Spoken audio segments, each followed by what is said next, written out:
Viewers अस्सलाम वालेकुम, this is Abdul Basit जाकवानी एक बार फिर आपके लिए वीडियो लेकर हाजिर हुआ हूँ अपने channel real estate with ABJ पर। 2020 बड़ा मुश्किल साल लोगों के लिए गुजरा।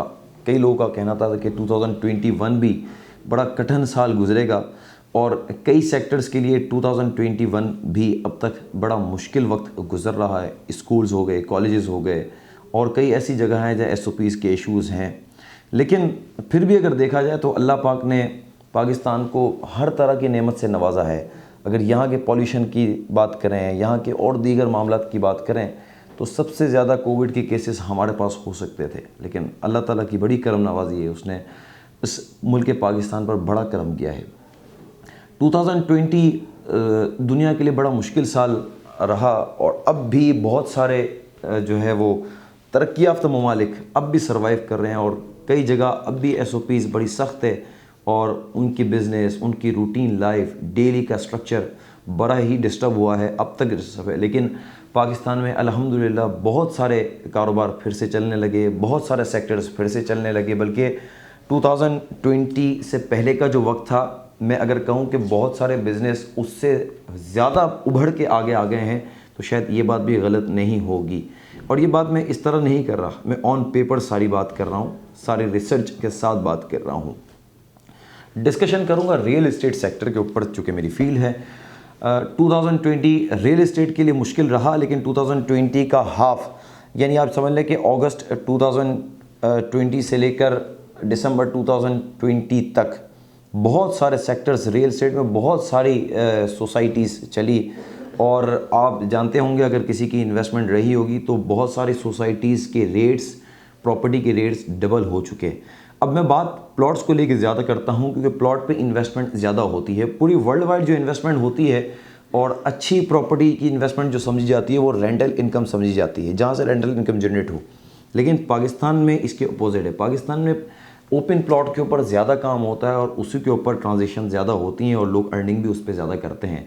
उसकी सबसे बड़ी वजह यह है कि ऑफिशियल अमाउंट, अनऑफिशियल अमाउंट की वजह से ये सारे इश्यूज़ आते हैं। और बहुत सारे लोग जब ओपन प्रॉपर्टी में, ओपन प्लॉट में बहुत ज़्यादा अर्निंग करते हैं तो एक कंस्ट्रक्टेड प्रॉपर्टी, रेंटल की जो चीज़ें होती हैं उसमें ज़्यादा इन्वॉल्व नहीं होते। लेकिन अब भी यहाँ पर इस तरह के लोग हैं जो रेंटल इनकम को ज़्यादा रिलायबल इनकम समझते हैं और अपने लिए एक अच्छा इनकम समझते हैं। इसकी सबसे बड़ी वजह ये भी है क्योंकि जब आपके पास रेंटल प्रॉपर्टी होती है तो वो रेंट भी आपका जनरेट कर रही होती है और वो जो लैंड का प्राइस है जो टाइम टू टाइम बढ़ता है तो उसमें भी आपको इंक्रीमेंट मिलती है।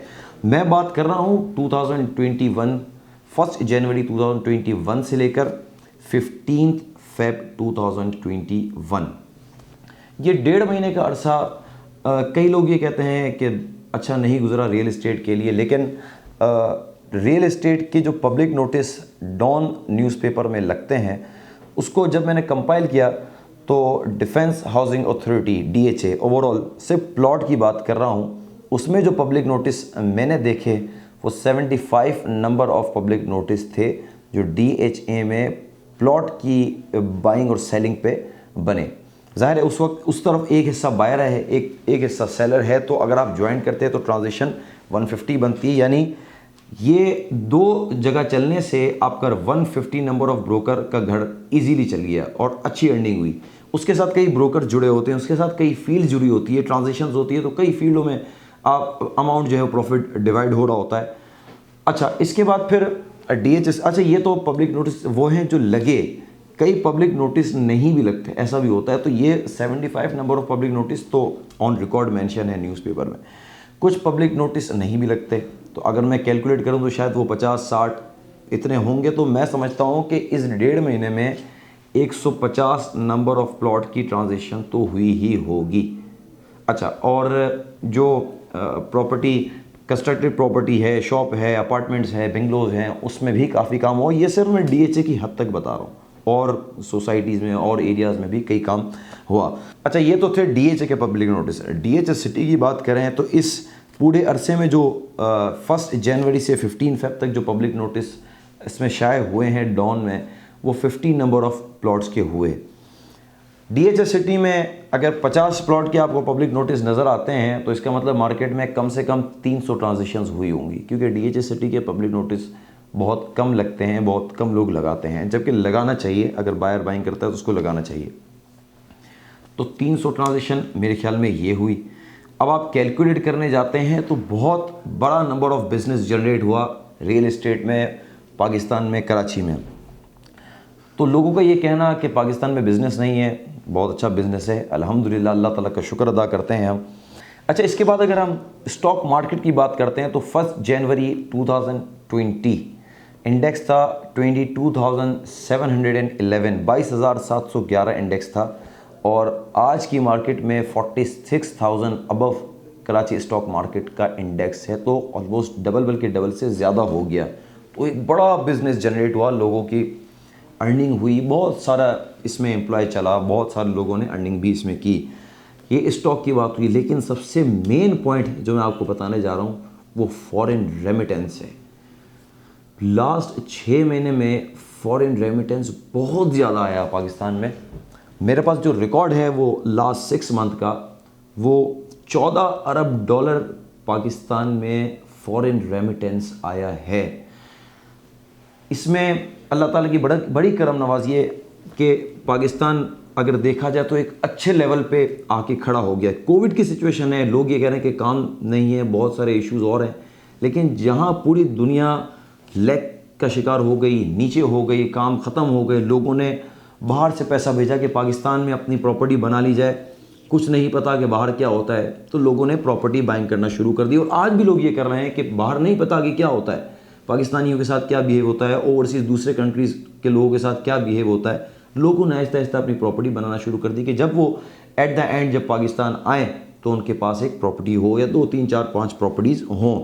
तो लास्ट 6 महीने में 14 अरब डॉलर का रेमिटेंस पाकिस्तान आया। और अगर हम मंथली देखते हैं तो जो प्रीवियस जो था ना वो 1.6 अरब डॉलर आता था, लेकिन अब जो करंटली बात करते हैं वो 2.25 अरब डॉलर जो है वो रेमिटेंस पाकिस्तान में आया पर मंथ के हिसाब से अगर एवरेज करते हैं तो। So this is good news. ये बहुत ज़बरदस्त स्टेप है पाकिस्तान में इतना रेमिटेंस आना। अच्छा, इसके बाद फिर इम्प्रूवमेंट और भी आई, और ये किस तरह अच्छा हो गया। गवर्नमेंट के जो डिसीजन थे मनी लॉन्ड्रिंग के हवाले से, जो लोग पैसा बाहर ले जाते थे, डॉलर जेब में भर भर के ले जाते थे, ब्रीफ केस में लेके जाते थे, हमारी ट्रैवलिंग ही इसी मकसद से होती थी, तो वो मनी लॉन्ड्रिंग के भी जो इशू थे वो ख़त्म हुए। बहुत सारे लोगों ने जो पैसा भेजना है अब वो थ्रू बैंकिंग चैनल ही भेज सकते हैं, दूसरी कोई भी सोर्स इनके पास नहीं है कि ये अपना अमाउंट आगे पीछे शिफ्ट करें। तो ये बहुत अच्छी बात है। फिर अकाउंट इन्होंने दे दिया कि आप अकाउंट के थ्रू काम करें, जो दुनिया में आप ऑपरेट कर सकते हैं, पाकिस्तान में अमाउंट भेजना चाहते हैं तो वो अकाउंट के थ्रू आप ट्रांजेक्शन बहुत सारी चीज़ें कर लेते हैं। अच्छा, इसके बाद फिर हमारी एक्सपोर्ट जो है वो काफ़ी बड़ी, टेक्सटाइल सेक्टर हमारा बहुत ज़्यादा चला। जो इम्पोर्ट एक्सपोर्ट में होंगे वो मेरी बात से एग्री करेंगे, मैं ऑन पेपर सारी बात कर रहा हूँ, लेकिन अगर हम इसकी डिटेल में जाना चाहेंगे तो वो बहुत लंबा हमारा चैप्टर हो जाएगा। लेकिन एक्सपोर्ट बहुत ज़्यादा बड़ी, टेक्सटाइल सेक्टर बहुत ज़्यादा बड़ा। अच्छा, इसके बाद फिर जो है वो इंटरेस्ट रेट कम हुआ। आप जानते हैं कि अगर हम मई की लास्ट ईयर मई की बात करें तो इंटरेस्ट रेट बहुत ज़्यादा था, हाई जो चला गया था वो 13.5% तक इंटरेस्ट रेट चला गया था। तो लोगों ने सारा अमाउंट अपना बैंक में पार्क करना शुरू कर दिया। हम मुसलमानों ने सूद पर ट्रांजेक्शन शुरू कर दी। अच्छा, उसके बाद फिर इंटरेस्ट रेट कम हुआ, 8%, 7% तक भी आ गया। तो लोगों ने अपना अमाउंट निकाला और देखा कि जब प्रॉपर्टी में जंप मिल रहा है और अच्छे तरीके से मिल रहा है तो लोगों ने अपना अमाउंट जो है वो प्रॉपर्टी की तरफ मूव कर दिया, कि जो कि बहुत अच्छा साइन था, एक मुस्लिम कंट्री के लिए एक बड़ा अच्छा साइन था। उसके बाद फिर इंडस्ट्रियल लैंड, उसमें बड़ी इंप्रूवमेंट आई, लोगों ने बहुत ज़्यादा अर्निंग की, पैसा लगाया। स्पेशली जो नूरियाबाद के एरियाज़ हैं और साइड एरिया जो एरियाज़ थे उसमें लैंड का अमाउंट डबल हो गया। लोगों ने बहुत काम किया, ब्रोकर्स ने बड़ा कमाया, इन्वेस्टर ने बड़ा कमाया, लोगों ने ज़मीनें लेके रख ली। तो ये एक बड़ा अच्छा साइन है इंडस्ट्रियल एरिया के लिए भी। अच्छा, फिर कंस्ट्रक्शन पैकेज जो दिया हुआ था, जो एमनेस्टी दी हुई थी, उसमें डेट एक्सटेंड हो गई और जाके फिर 2023 तक के आ गए, डिफरेंट स्लॉट्स उसके बना दिए गए, जो कि बहुत अच्छा साइन था। फिर गाड़ियों के रेट बहुत बढ़ गए व्हीकल्स के। आप जानते होंगे जो शोरूम में हमारे भाई हैं, मेरे क्लाइंट्स हैं, वो भी इस बात से एग्री करेंगे कि गाड़ियों के रेट बहुत ज़्यादा बढ़ गए। अच्छा, इसमें फिर गाड़ियाँ आई वो अलग हैं, फिर यहाँ पर लोगों ने ट्रांजेक्शन की वो अलग है। जो गाड़ियों के रेट बढ़े तो बाइंग सेलिंग भी हुई, तो ज़ाहिर है जिसने गाड़ियों के रेट बढ़े और बाइंग की तो इसका मतलब लोगों के पास स्ट्रेंथ है, लोगों के पास पैसा है, लोग बाइंग कर सकते हैं।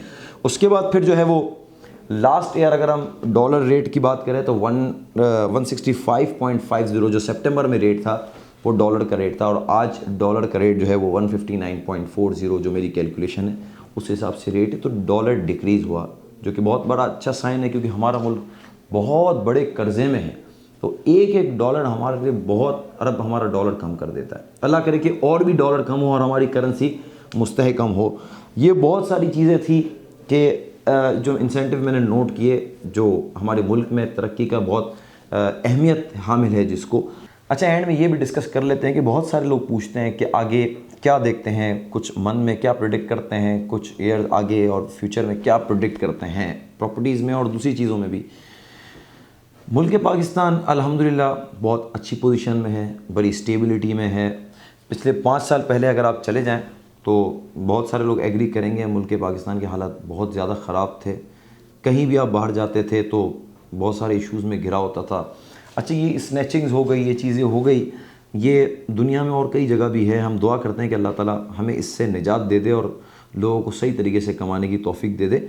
लेकिन मुल्क के हालात अल्हम्दुलिल्लाह अच्छे बेहतर की तरफ हैं। प्रॉपर्टीज़ के रेट मुझे आगे बहुत अच्छे लगते हैं, अच्छे अच्छे प्रोजेक्ट की तरफ लोग बढ़ रहे हैं। कंस्ट्रक्शन में बहुत तेज़ी आई है पिछले 2-3 साल में।